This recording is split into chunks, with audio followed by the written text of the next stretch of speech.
As considerações sobre o cenário atual da contribuição sindical, segundo a medida provisória 873, é o tema da nossa entrevista. Sobre esse assunto, conversaremos agora com o Dr. Cristóvão Soares Guimarães, ele que é advogado especialista na área trabalhista.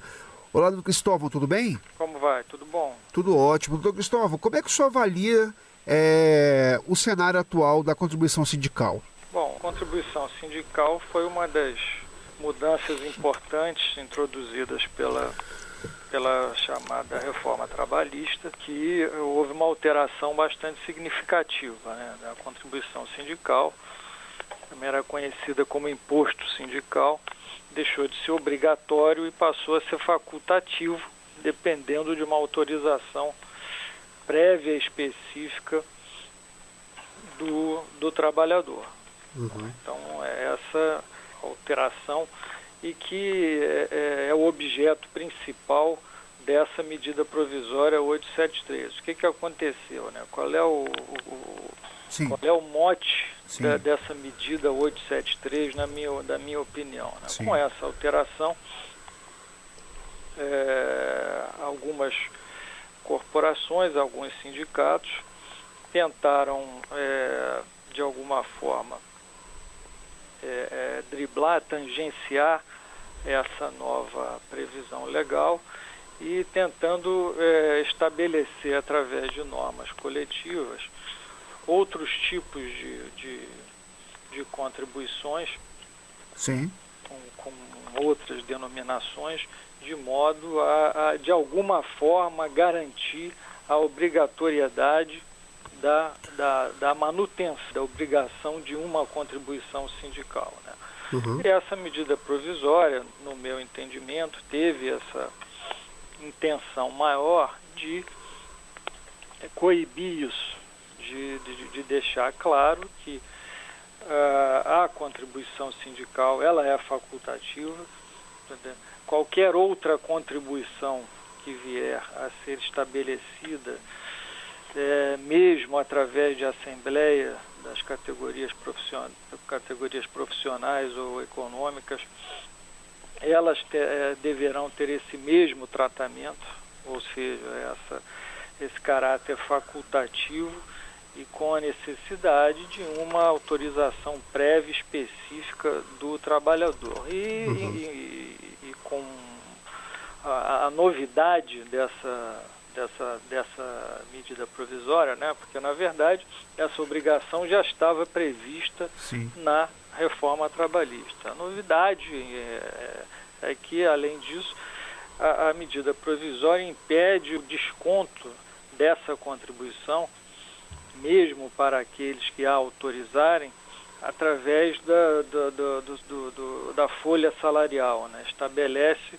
a necessidade de fazer essa contribuição sindical através de um boleto ou um outro procedimento similar, né? Uhum. Então, esses são os pontos principais que envolvem objetivamente essa medida provisória.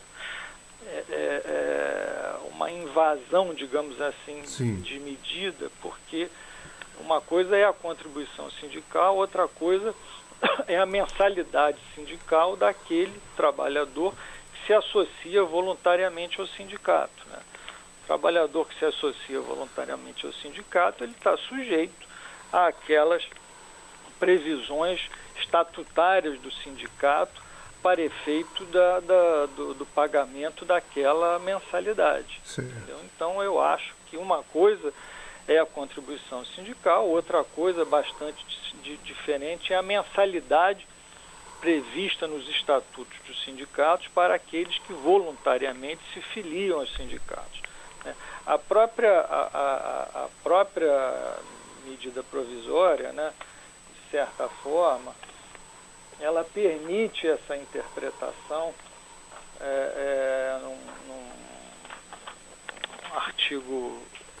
num artigo específico, o artigo 579-A, em que ela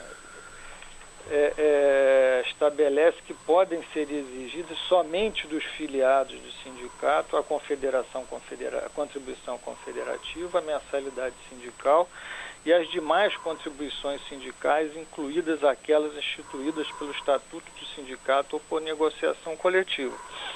Daí, e é isso nós abordamos nesse artigo aí que publicamos recentemente, sim, é que cabe no nosso entendimento, né, ainda que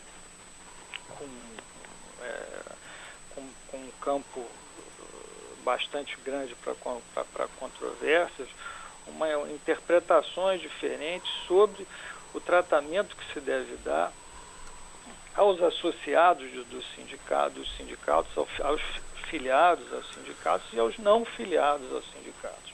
Né?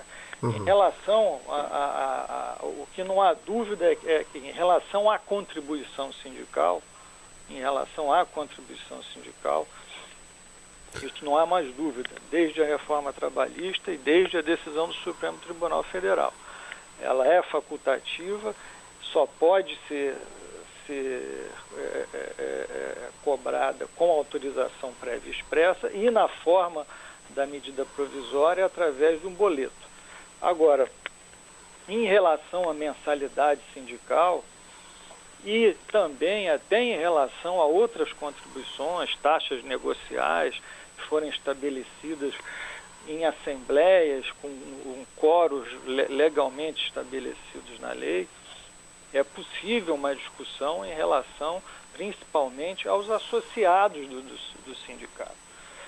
Os associados do sindicato que comparecem a essas assembleias, né, principalmente em acordos coletivos, né, que ao contrário das convenções coletivas, o quórum dos acordos coletivos abrange todos os interessados, né, quer dizer, ou seja, todos os empregados de determinada empresa.